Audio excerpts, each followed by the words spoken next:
Friends, my name is दिशा गुप्ता। मैं एक practising chartered accountant हूँ।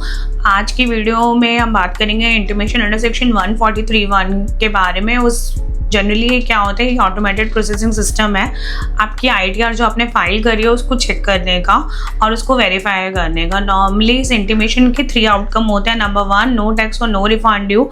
इस केस में क्या होता है कि कोई भी आपको कुछ और नहीं करना है, जैसे ही आपने आईटीआर भेजी है वो एज इट इज़ एक्सेप्ट हो गई है।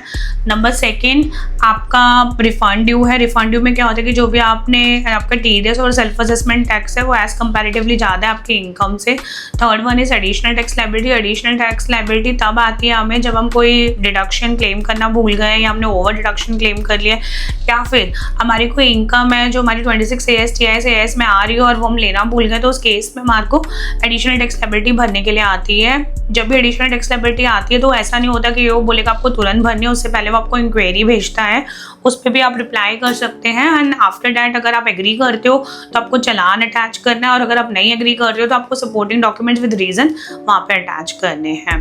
ठीक है, ये तो था हमारा इंटीमेशन अंडर सेक्शन 143(1).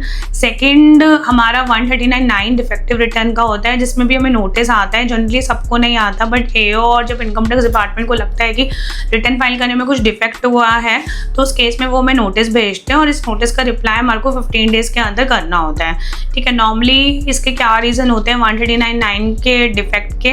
नंबर 1, हमने कोई गलत आईटीआर फॉर्म सेलेक्ट कर लिया है, उस केस में हमारे को नोटिस आता है। नंबर 2, वही अगेन हमने अगर टीडीएस क्लेम करा है बट हमने इनकम शो नहीं करी। थर्ड वन इज हमने आईटीआर यू भरी है लेकिन हमने एडिशनल टैक्स लायबिलिटी नहीं भरी है। फोर्थ वन इज लाइक हमने कोई डेप्रिसिएशन या कोई डिडक्शन है वो हमने ज़्यादा क्लेम कर लिए या कम क्लेम कर लिए, तो उस सिनेरियो में भी हमारे को 139(9) का नोटिस आता है। अब हमें करना क्या है, जब हमारे को नोटिस रिसीव हुआ है तो सबसे पहले हमारे को नोटिस को अच्छे से रीड आउट करना है। देन हमारे को इनकम टैक्स में लॉगिन करना है, अपना क्लाइंट लॉगिन करना है या अपना लॉगिन करना है। देन उसके बाद वहाँ पे ऑप्शन होता है हमारे को वहाँ पे करेक्ट टैक्स स्कीमा अपलोड करना है, करेक्ट आईटीआर का फॉर्म अपलोड करना है। ठीक है, आप पहले डिफेक्ट को आइडेंटिफाई करिए, देन अकॉर्डिंगली आप अपनी आईटीआर अपलोड करिए। ठीक है, अब कभी कभी क्या होता है कि भाई हमारे को ऐसा लगता है कि भाई हमने तो कोई डिफेक्ट ही नहीं करा, तो उस केस में भी वहाँ पे आप अपना रीज़न और सपोर्टिंग डॉक्यूमेंट के साथ अटैच कर सकते हो कि भाई हमसे कोई डिफेक्ट नहीं हुआ है, तो आप ये दोबारा रिटर्न को रीप्रोसेस करिए। ठीक है, तो ये था section intimation under section 143(1) and 139(9). फिर भी अगर किसी को मतलब ऐसा है कि किसी के पास कोई ये दोनों के इंटीमेशन या कोई नोटिस आया है तो आप मुझे कमेंट सेक्शन में अपलोड कर सकते हो, तो मैं अकॉर्डिंगली रीड आउट करके उसका रिप्लाई करूँगी। ये इंटीमेशन और 139(9) नोटिस इज़ वेरी कॉमन, वो आती है, तो प्लीज़ कोई भी स्ट्रेस मत होइए। ये नॉर्मल एक इंक्वायरी है इनकम टैक्स डिपार्टमेंट की, बट येस साइमल्टेनियसली हमें इसको इग्नोर नहीं करना है। Thank you so much, thanks for watching.